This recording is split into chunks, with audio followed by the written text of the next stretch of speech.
Good afternoon, everybody. I'm Karine Chenu.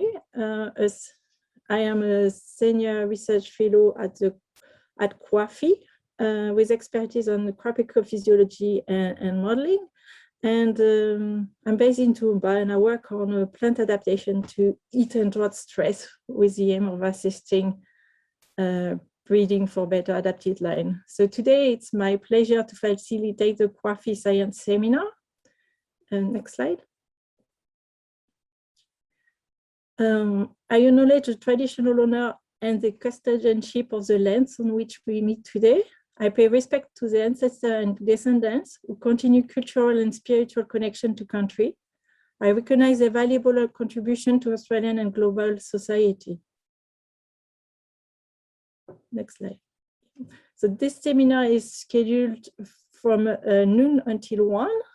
At the conclusion of the seminar, we will hold the Q&A session. If you have any questions that you'd like to answer, please the Q&A button at the bottom of the screen, not the chat button. So don't hesitate to send your question as you think of them during the presentation, and we'll address them at the end of the seminar. Next slide. So it's my great pleasure to introduce Jack Christopher. Jack has worked over 30 years in plant science research with a focus on improving crop resilience to environmental stress, such as frost, water limitation, and heat stress in wheat and barley. In 2002, Jack joined the wheat improvement program of the Queensland Department at the Leslie Research Facility in Toowoomba. That's where I first met him, and I've been fortunate enough to work with him ever since. Jack joined COAFI when it was formed in 2010, and he's led major industry-focused project on frost and drought adaptation. His talk today will focus on his research on optimizing root architecture and staging. And with further ado, I let him present the finding of his team.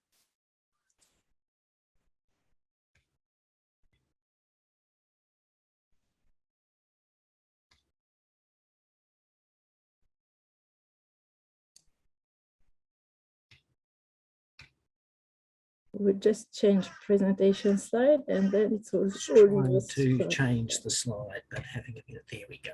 Now okay, perfect. I'm not sure why there was a delay there. All right. Thank you. Good. Thank you very much, Karine. That's great. And thank you very much to the seminar organising committee for inviting me to speak today. And that's correct that I'll be talking about trying to improve drought resilience in wheat by targeting stay green traits and root architecture. So yes, I'm here at the Leslie Research Facility in Toowoomba, which is right on the edge of the major cropping regions of Australia. Now, if we want to improve drought resilience, one of the first things we need to do is get a good understanding of the environment that we're targeting. Now, we're here in Queensland, which is a subtropical environment with summer dominant rainfall. So when we're growing spring habit wheats, which we sow in the autumn, they grow during the winter when it's relatively dry, and then they're harvested in early summer or late spring. So they're growing during that dry period. The rainfall during winter is highly variable, and the main reason that we're able to grow crops is because we've got these deep cracking clay soils that store large quantities of moisture that can be used by the plant during the growing season. But we do tend to get dryness, drought at the end of the season in most seasons. And I'll go through that in a bit of detail, but I will just make the comment that in other parts of Australia where they don't have deep soils, they usually have shallow soils, they rely on lots of small in-crop rainfall of events. So I just want to draw that contrast between our environment and other parts of Australia. Now, when we look at this climate in more detail, which is something that Karine and her group have done, they studied it using the APSIM crop model to model the potential water use of crops over a number of seasons of historical data. something close to 100 years of historic data at multiple sites in our region. Now, they used APSIM to calculate how much water a crop would be able to use at any period during its development from here at sowing right through till late at grain fill. And this graph is centered around flowering time and thesis. Now, here is a ratio, the stress index, which is the ratio of the water that the crop could potentially use versus what's available from the soil and from the rainfall that was taken from historical records for each potential growing season that was modelled. Now, if the ratio is 1, there's plenty of water. If the ratio is 0, there's no water. So what Corinne's group found was in some seasons there was rainfall throughout the season, in this blue line, shows that there was little stress throughout the season. But there were 4 major types of crop stress that predominated over those many seasons. So there was one with no stress, one with mild stress late in the season after anthesis, but 2 with more severe stress building up prior to anthesis. One where the stress was relieved again by rainfall after anthesis, and another where the rainfall, where it was remained dry throughout the season.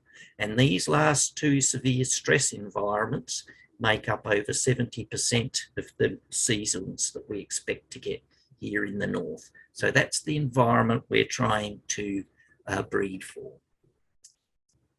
Now, we started out by looking at a genotype that we knew had better yield in our environment. It was Siri M82 had on average 12% more yield than a standard genotype Hartog over many seasons of years of historical data. Now, when we looked at this in detail, we found that Siri has what we call a stay green phenotype, which means it retains its green leaf area for longer. So here in a trial where it flowered on the same day as Hartog, you can see that they were both green at anthesis, but late in the grain filling period, you can see that Hartog is getting quite senesced. Siri is retaining a lot more green leaf area. So that's its green, stay green phenotype. Now, because it didn't rain very much in these seasons, we reasoned that they must be getting the Siri must be getting its water from in the soil. So we examined the roots in large root chambers. These are 2.4 meters wide and 1.2 meters deep. And they planted a single plant. Here's a cartoon showing the side of one of these chambers and the maximum root extent at the end of the season. So the drought-tolerant Siri had a narrower root length, root distribution overall, and a steeper root angle than the green one. So that's in the blue, and the green one here, the Hartog, had a wider root spread altogether. Siri also had a higher root length density at depth at the end of the season, and this allowed it to extract more soil moisture from the soil late in the season when the water use efficiency for conversion of water to grain is very high. Now, stay green is a phenotype which has many contributing traits. So we say stay green is the phenotype, and it has many traits contributing. If we look at sorghum, for example, it's been found that a number of the contributing traits contribute to its using less soil moisture prior to flowering. So it can develop a smaller canopy size, for example, using less water. It can also have greater specific leaf nitrogen, which means it's got greener, thicker leaves, which means it's starting with greener leaves, which means it doesn't senesce rapidly. It has other traits which allow it to extract more soil moisture late in the season, such as narrower root angle and greater root length density at depth, which I just mentioned was occurred in Siri. It also can extract more nitrogen when it's extracting that water late in the season, helping to keep the leaves green. So we wanted to look at this stay green phenotype in wheat in more detail. Now, historically, stay green's generally been phenotyped by visual scores in the field, generally during grain filling and often just once during the grain filling period. It's often difficult to account for the flowering stage when you only make one measurement during the grain filling period. And visual scores often have only a few different levels, so they're not very precise. You can use a SPAD meter, which is a small meter that you can use to clip onto leaves and measure their leaf greenness. But this is very labour intensive because you have to do many leaves per plot to get a reliable reading. So to get objective and quantitative readings, we measured the normalised difference vegetative index using this Green Seeker handheld instrument. So it measures the greenness of the canopy, ranging from giving values ranging from 0 to 1. When we measured it at various periods after anthesis, as with the environment characterisation, I've put the anthesis state to 0 here and the thermal time here. We made these measurements in these triangles and they fitted nicely to a logistic curve. The logistic curve could be used to calculate a number of component traits,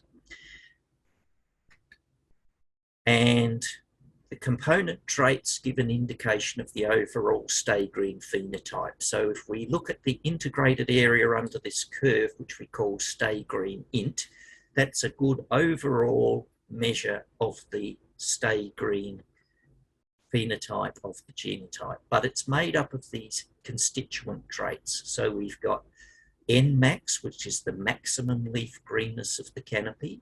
We've got the timing between anthesis and when the senescence begins, the timing between anthesis and when we reach the midpoint, the inflection point of this curve, and the timing from anthesis to when the senescence stops. We can also measure the maximum rate of senescence at this inflection point. These are the types of things we saw differences between genotypes with the measurements in the symbols and the curves in the lines. Here's a genotype in the black and a genotype in the blue, which had similar Nmax, maximum NDVI, but this one held on and started senescence later, so it had a later period of onset of senescence and a greater stay green int and a greater yield. In contrast, here's another genotype which started off with a lower maximum NDVI and has ended up with a lower integral, and so that one yielded less than these other two. Now, the other thing about wheat is because it's a very determinate crop, they all tend to senesce to 0 at roughly the same time, or reach full senescence at roughly the same time. That's not necessarily true for things like sorghum that are not such determinate crops. So, as I said, we found that the NDES, therefore, vary little versus, say sorghum. The increases in stay green int in some of the stay green lines were mainly due to increases in SR, in the timing to onset of senescence, increases in the rate of senescence, or in some cases due to increases in initial NDVI. So we looked at a population of crosses between Syrian Hartog of 184 doubled haploid lines, and we looked at them in 8 different environments. We also looked at their root traits in the laboratory, looking at seminal root traits of the angle of the seminal seedling roots, as well as their number. When we looked at those constituent stay green traits, we found that stay green int, the ability to stay green, was positively correlated with yield in most of the environments we looked at, including the well-watered environments in ET1, the mildly stressed environments in ET2, and the severely stressed environments in ET3 and 4. And the correlation of stay green int was related to correlations in onset of senescence and the midpoint of senescence in the well-watered and severely stressed environments, but not so much so in the mild stress environment.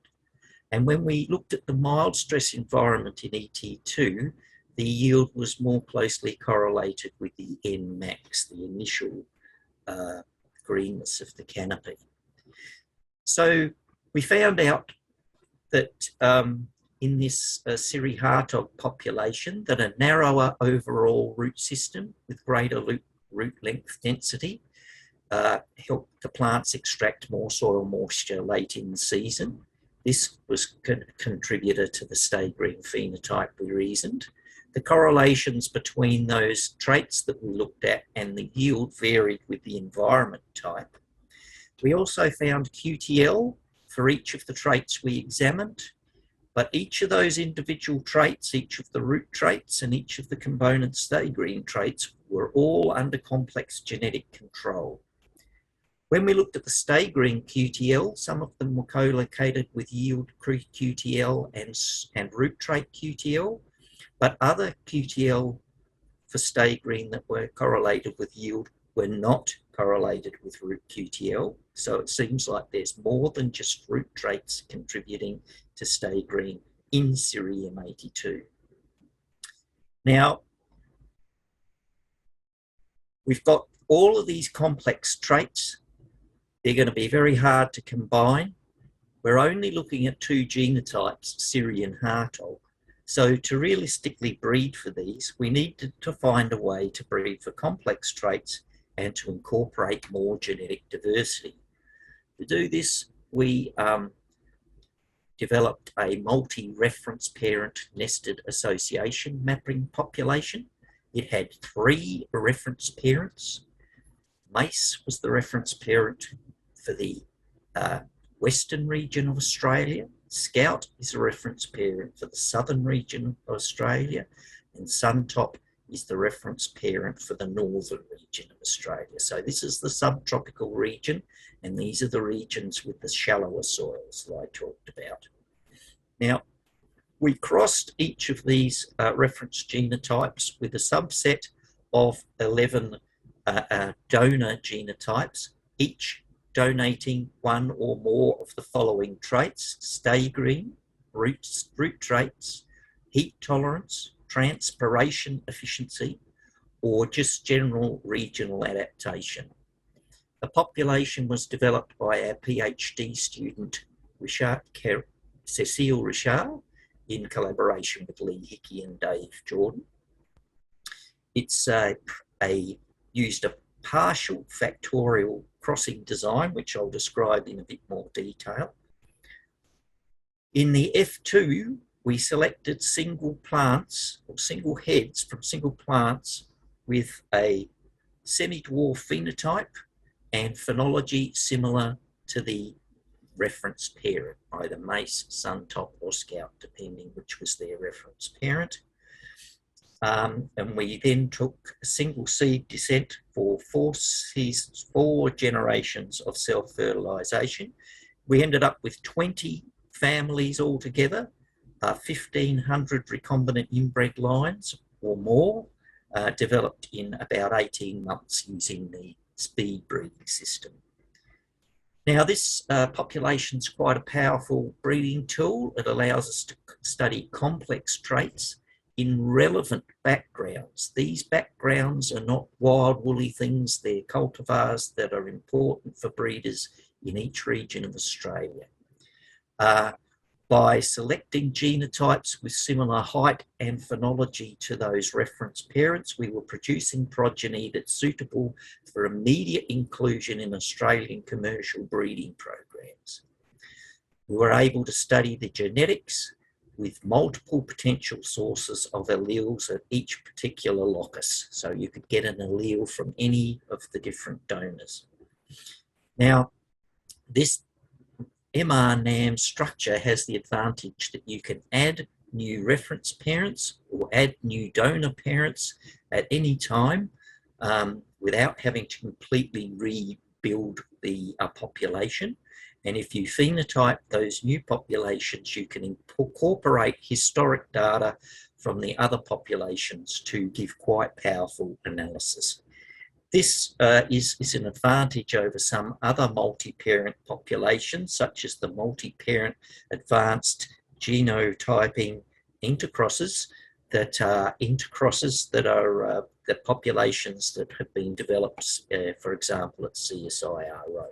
So this is more flexible for adding new genotypes and new diversity. After 2 years of phenotyping, we then intercrossed some of the lines from each of these constituent NAM populations. So each one of these is a NAM in its own right, or a NAM for a mace, and a NAM for a scout, and a NAM for suntop.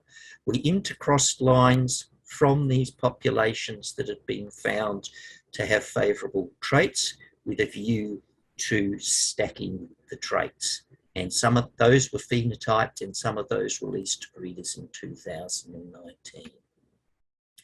Now, all of the lines were phenotyped at some point or another, and various subsets of them were phenotyped in the field at 22 multiple environment field trials, with between 1,000 of the NAM lines and 32 of the NAM lines at the various sites. These two trials, Warwick 16 and Warwick 15, the ones we use for Stegri QTL analysis that I'll describe later. So the trials occurred in 5 different states in all 3 major cropping regions in Australia, representing all 4 of the major environment types we have in Australia. And as I said, we did stay green traits in 9 of the trials, and we did the QTL analysis on 2 of them. Let's go back there. The trial mean yield ranged from over 7 tonnes to less than 1 tonne, and each of these dots represents the mean yield of a cluster of genotypes that were found to have similar performance in a range of different environments. And these 3 clusters here had a similar performance over trials, in that they tended to have high yield at a large number of trials over a wide range of environments. Many of the genotypes in these clusters have stay green phenotype and desirable root traits. Now, this is a complex structure. As I said, it's a partial cross, so we haven't crossed every genotype with every reference parent, and each individual family, in some cases, have fairly small numbers of genotypes, even though the whole population has a large number of genotypes. So for the trial at Warwick in 15, we had 845 genotypes. So we'd like to be able to use the information from all of those genotypes to analyse the phenotypic data and the genetic data. But the complex structure of it means we have to take that genetics carefully into account, or we will find artefacts where they're not true QTL that we're looking at, but they're an artefact of the crossing structure. This shows it nicely visually. Here's our 3 reference parents. They were all crossed to these 4 particular donor parents, but only some of them were crossed to some of the other donor parents. So this is introducing complication into it. So the people at the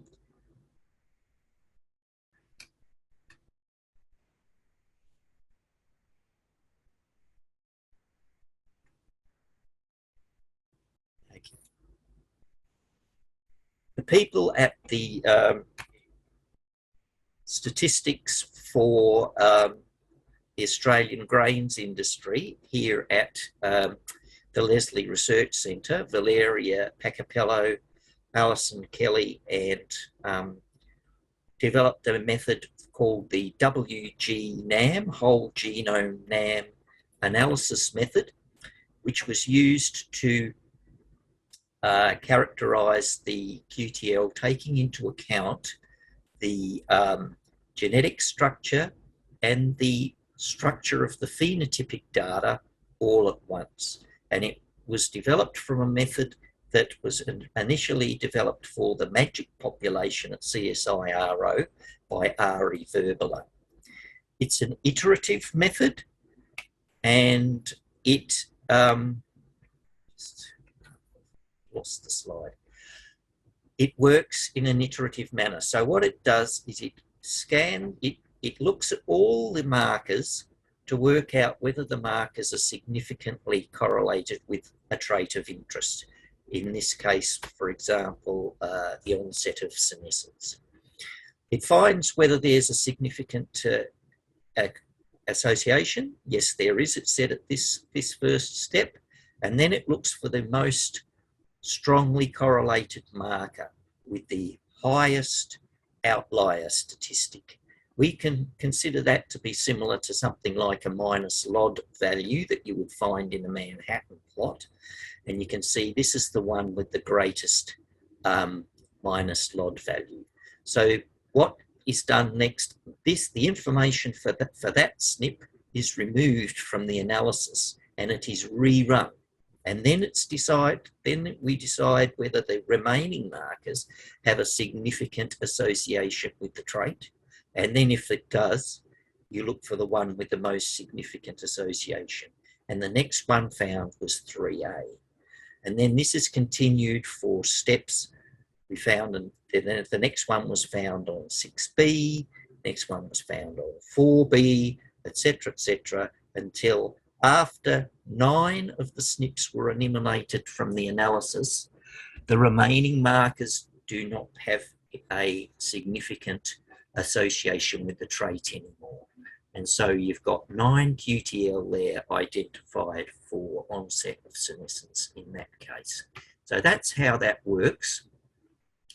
Now, another important thing about this method is that it allows us to not only work out whether there's an association in the whole population, but we can find out where the associations are coming from, which families and donors are providing the alleles which we would wish to breed for.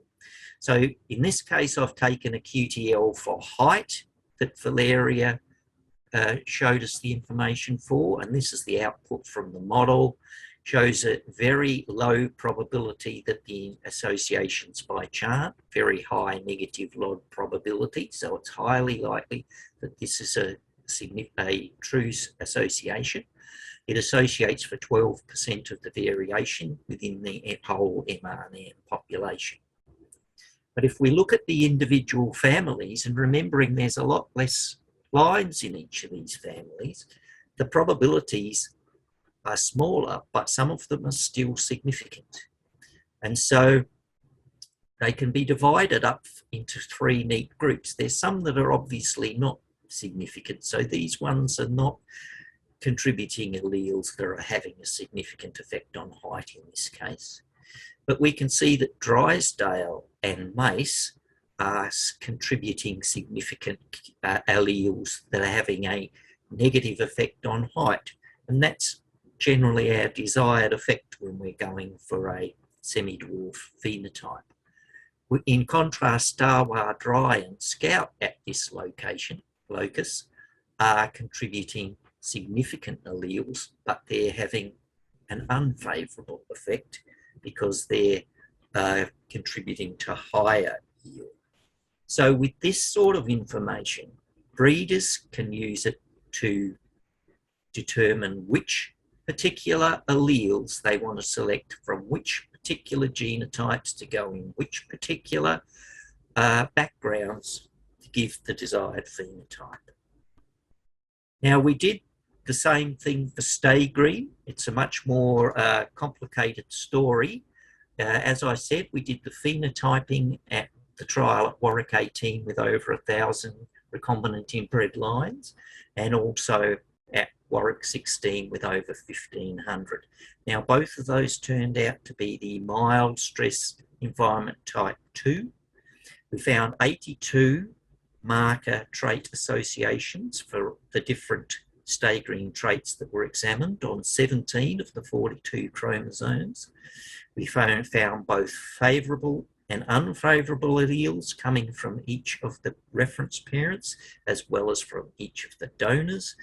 And we also found some stay green QTL that were co-located with yield QTL that are marked here in the red, height QTL that are marked in the green, and flowering date QTL that are marked in the blue.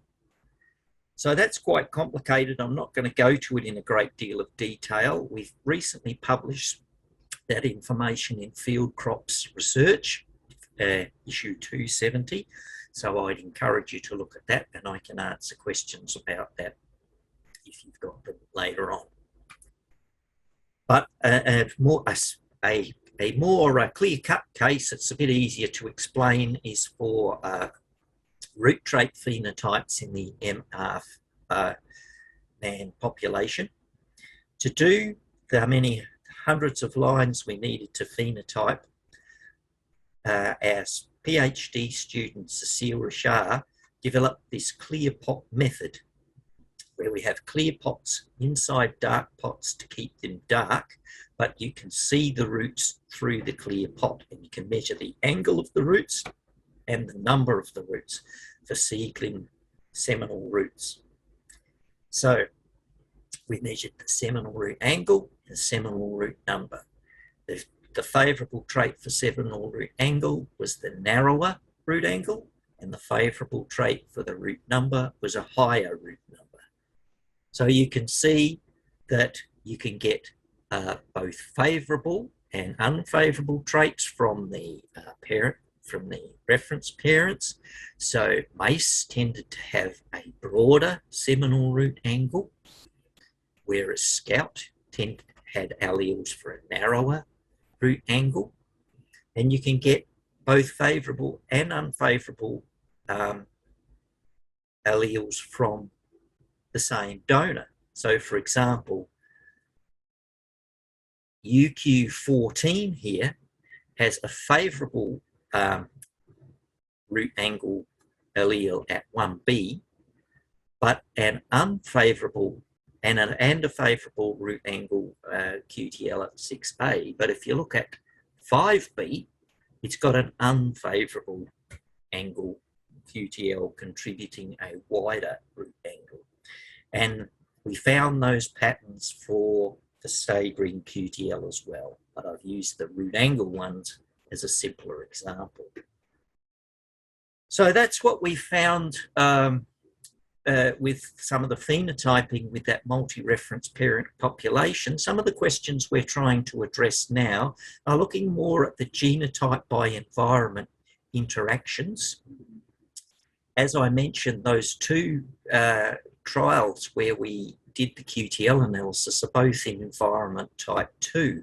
So an obvious question is, well, are those QTL very helpful in the other environments? We're using a modelling approach to try and tackle that question.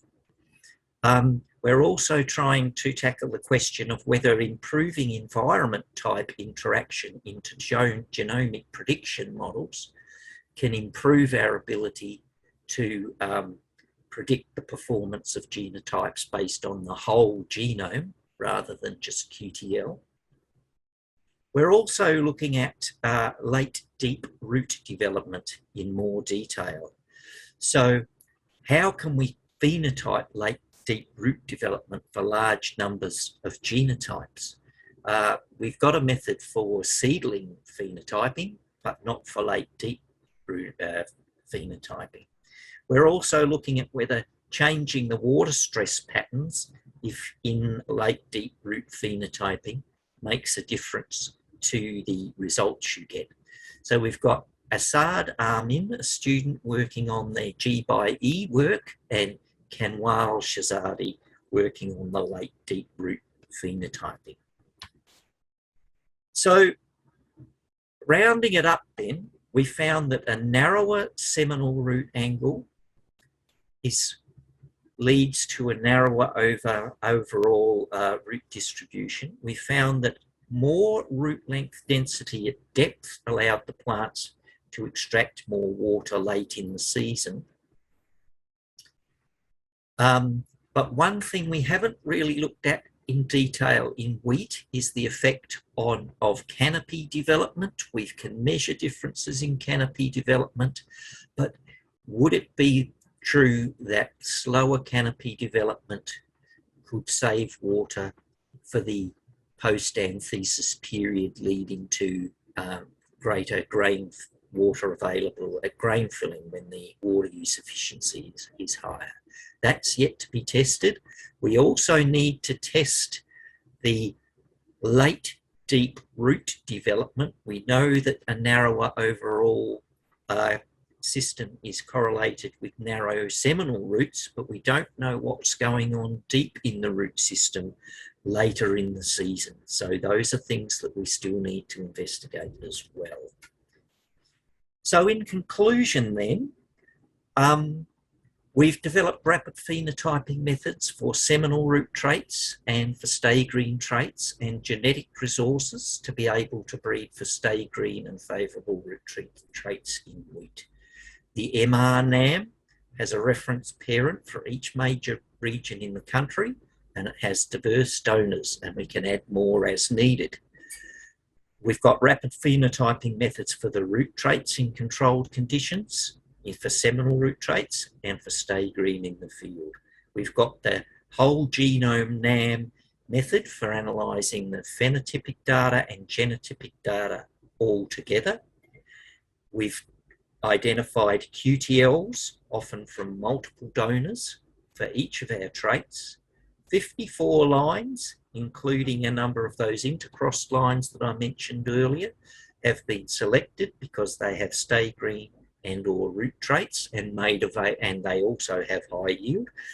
And the favourable agronomic traits that are needed for breeding, they've been made available to breeders. So they're now being used in conjunction with the information from the phenotyping and the genotyping to breed cultivars with higher yield and higher yield stability for water limited environments. And with that, I'd like to thank everybody that has contributed to the work. The work was funded by the University of Queensland, the Department of Agriculture and Fisheries in Queensland, and the Grains Research and Development Corporation. And we've had a number of people contributing to the phenotypic and genetic analysis in the SAGI group here at QAFI, as well as Ari Verbeler in the CSIRO and Fred von Ueck at Wageningen. Corinne and I have done most of the work on the phenotyping, whereas the field and lab studies have been conducted by Scott Chapman and Raylene Jennings, and the genetics and plant breeding side of it have been mainly conducted by Lee Hickey, Cecile Richard, Mandy Christopher here at Leslie as well, and Andrew Borrell and David Jordan. So with that, I'd like to say thank you and hand over to Corinne.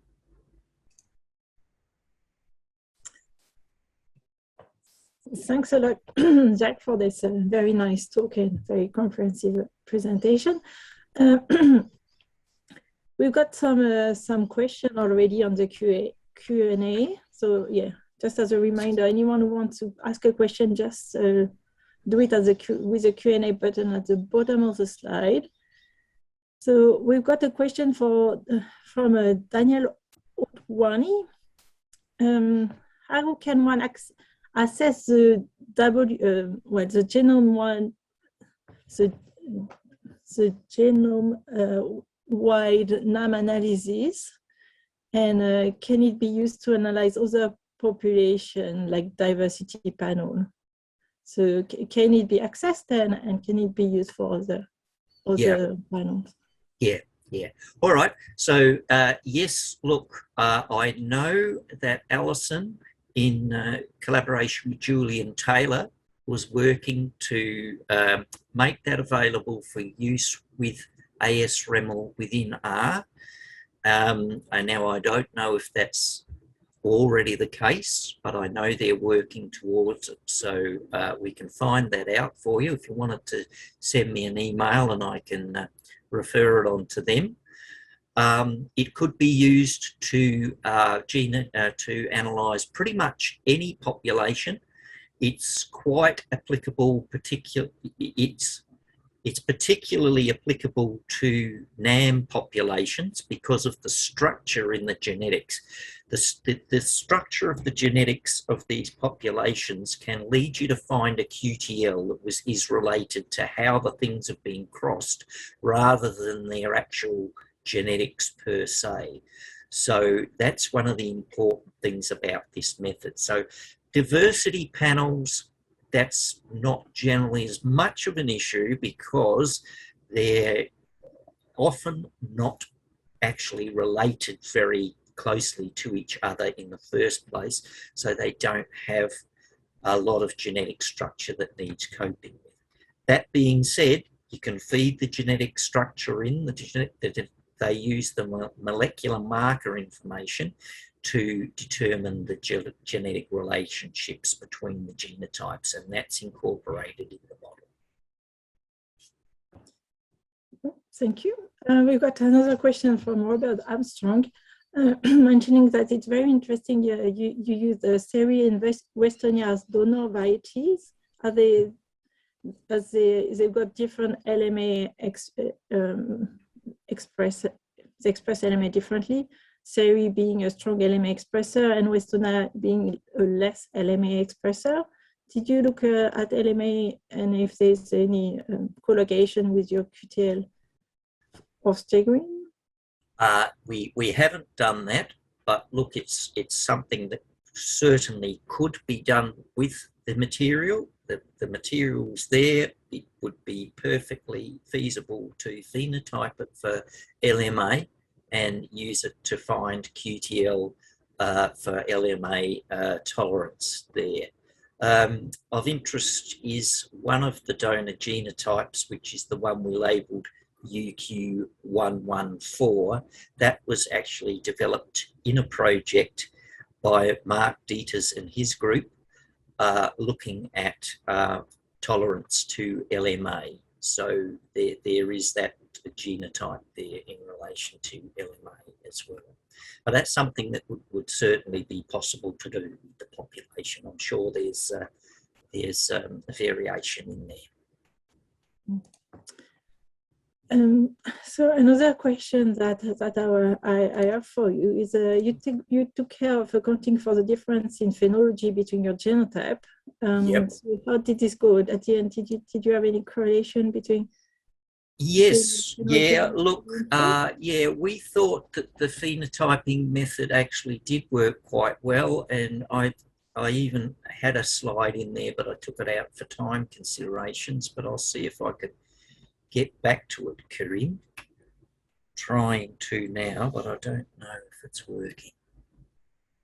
Anyway, we did a principal components analysis for all of the lines in each of those trials where we did the stay green trait analysis, and we found that if you look at the vectors for the time to flowering and the yield and the stay green int and several of the stay green traits, we found that they were more or less at right angles to each other, which suggests that the time to flowering in those trials was not actually strongly affecting the yield, but the yield was strongly affected by those stay green traits that we were measuring. So we were quite happy with that result, that we'd largely dealt with, I think, the potential confounding effect of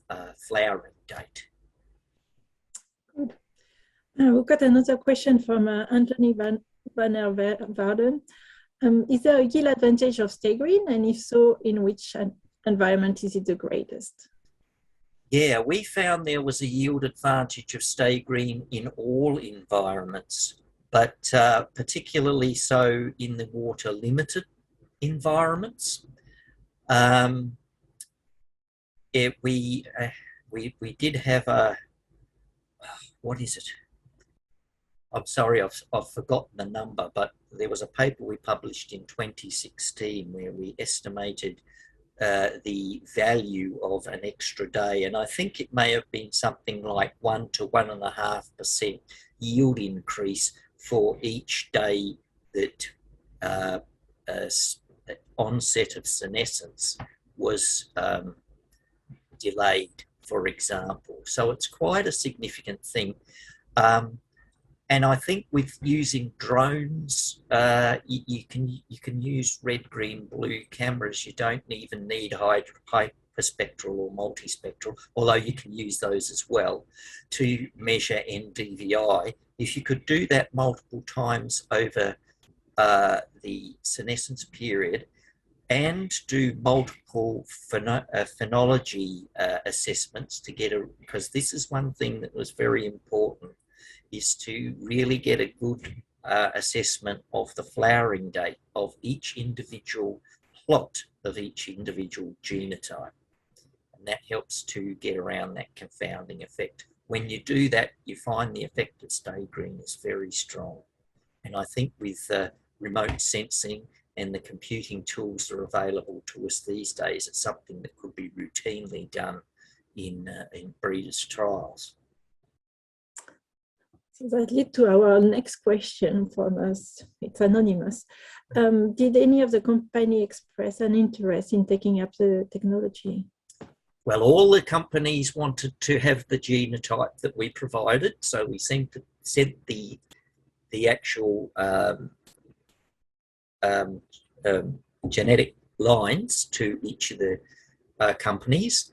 And some of them have told me that they're carrying them forth, and I haven't heard from some of the other companies, so I'm not too sure. But I know that at least some of the companies are taking those lines forward in their breeding programs, remembering that these were always intended to be parents for breeding lines. They weren't necessarily intended to be selected as cultivars in themselves. As I say, I think that stay green techniques could be used by any commercial breeding program. And I know that a lot of them are using drones these days. Whether they're using the actual computational methods and the modelling methods for those traits, I'm not sure. I haven't heard from any of them. Thanks a lot, Jack. Thanks again for this talk, and thank you to all the participants for the question. So we may go to the next slide and finish it off. I hope I can do it because I haven't been. Let's see how it goes. It seems to be a big delay, Corinne. So let's just.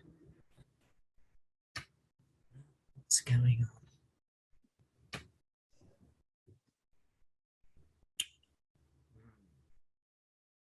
Yeah, when I was trying to change them before, hang on, what happens? I can do it here. Is that helping? Yes. It's perfect. There we go. Thank you for that, Jack. So next week's seminar will be on Tuesday, the 31st of August, with a talk from Professor Ben Hay from the Coffey Center of Animal Science. And the talk is titled The Genomic Solution to Major Challenges Facing the Northern Beef Industry. So I invite you to come next week to listen to this talk, and feel free to visit the Coffey Science seminar webpage for more information. The next page. Next slide, Jack, if you can. So thank you for attending this seminar today. Don't hesitate to do the poll. If we can have the next slide, yeah, great. Using the QR code with your phone. And if you haven't already signed up to our seminar invitation list, you can do so on the Science Seminar webpage on the Coffee website. Sorry. So thank you, everybody. Thank you again, and see you next week.